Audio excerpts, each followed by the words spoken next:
ஒரே ஒரு solar panel போட்டால் போதும். நீங்கள் நினைக்கிற மாதிரி அத்தனையும் நம்மளால் இதில் இயக்க முடியும். அதான் ஒரு மிக அற்புதமான ஒரு வாய்ப்பு.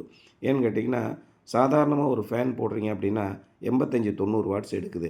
இங்கே நீங்கள் பிஎல்டிசி ஃபேன் வாங்கிட்டிங்கன்னா வெறும் 25லேருந்து 30 வாட்ஸு. ஒரு சாதாரண ஃபேனு 10 மணி நேரம் ஓடுதுன்னா, ஒரு பிஎல்டிசி ஃபேனு 30 மணி நேரம் ஓடும். அப்போ நம்ம இந்த மாதிரி சோலார் சிஸ்டம் போடுறோம். லிமிட்டடாக பேட்டரி பேக்கப் இருக்குன்னா 10 மணி நேரம் 3 ஃபேனை நீங்கள் ஓட்டினா கூட இந்த பேட்டரி தாங்கும். அதே மாதிரி லைட்டு, எல்இடி லைட்டு போடுறீங்க, 5, 6 லைட்டு போடுறீங்க, கண்டிப்பாக உங்களுக்கு பேக்கப் நிற்கும். அதே மாதிரி இங்கே ஃப்ரிட்ஜு போடணுன்னு ஆசைப்பட்றாங்க. சாதாரண ஃப்ரிட்ஜு 200லேருந்து 250 வாட்ஸ் எடுக்கும். இதே இன்வெர்ட்ரு ஃப்ரிட்ஜ் வாங்கினீங்கன்னா 30லேருந்து 50 வாட்ஸ் தான் எடுக்கும். ஃபுல்லாக ஒரு வீட்டுக்கு தேவையான பொருளை நீங்கள் கூலிங்காக வச்சுக்கலாம். இந்த சைட்டில் ஒரு 4 டியூப் லைட்டு, ஒரு 3 ஃபேனு, ஒரு ஃப்ரிட்ஜு, ஒரு டிவி, செல்ஃபோன் சார்ஜரு இப்படி எல்லாமே போடணும் சார். ஆனால் எங்களுக்கு கம்மியான பட்ஜெட்டில் வேணும் அப்படிங்கும்போது ஒரே ஒரு 580 வாட்ஸு சோலார் பேனலு, ஒரு 100 AH lithium ferrous phosphate battery. நார்மலாக ஒரு 100 AH lithium ferrous phosphate battery வாங்கினீங்கன்னா அது 150 ஏஹெச் லெட் ஆசிட் பேட்டரிக்கு சமமாக இருக்கும்.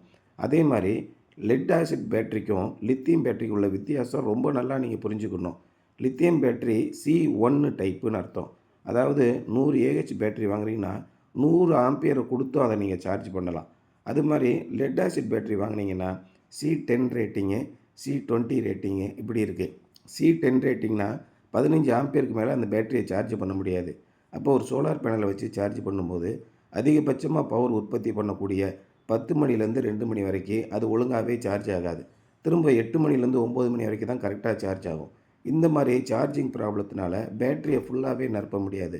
ஆனால் லித்தியம் பேட்டரி நீங்கள் வாங்கும்போது 550 வாட்ஸ்லேருந்து 45 ஆம்பியர் வந்தால் கூட 45 ஆம்பியரும் அப்படியே வாங்கி ஸ்டோர் பண்ணிக்கிடும். அதனால் வெறும் 3 மணி நேரத்தில் உங்களுக்கு இந்த லித்தியம் பேட்டரி சார்ஜ் ஆகிடும். அதுக்கப்புறம் இருக்கிற பவர் பூரா சோலார் பேனல்லேருந்து நேரடியாக உங்களுடைய ஃப்ரிட்ஜுக்கோ, உங்களுடைய ஃபேனுக்கோ, மற்ற உங்கள் டிவிக்கோ போய்கிட்டு இருக்கும்.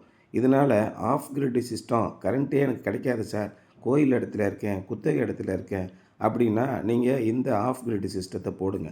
அதேமாதிரி சின்ன சின்ன சாலையோர ஹோட்டல்கள், சின்ன சின்ன கடைகள் இவங்களுக்கெல்லாம் இந்த லித்தியம் பேட்டரி உள்ள ஆஃப் கிரிட் சிஸ்டம் மிகப்பெரிய பொருத்தமான ஒரு விஷயமா இருக்கும். இதனால் குயிக்காக சார்ஜ் ஆகிடும், நீண்ட நேர பேக்கப் இருக்கும். இந்த மாதிரி ஆஃப் கிரிட் சிஸ்டத்தோட எனர்ஜி எஃபிஷியன்ட் சிஸ்டம்னு சொல்லக்கூடிய BLDC fan, LED tube light, inverter fridge, inverter AC இது மாதிரி நீங்கள் பயன்படுத்துனீங்கன்னா மிக குறைவான செலவில் சோலார் சக்தியை அதிக அளவுக்கு நம்மளால் பயன்படுத்த முடியும்.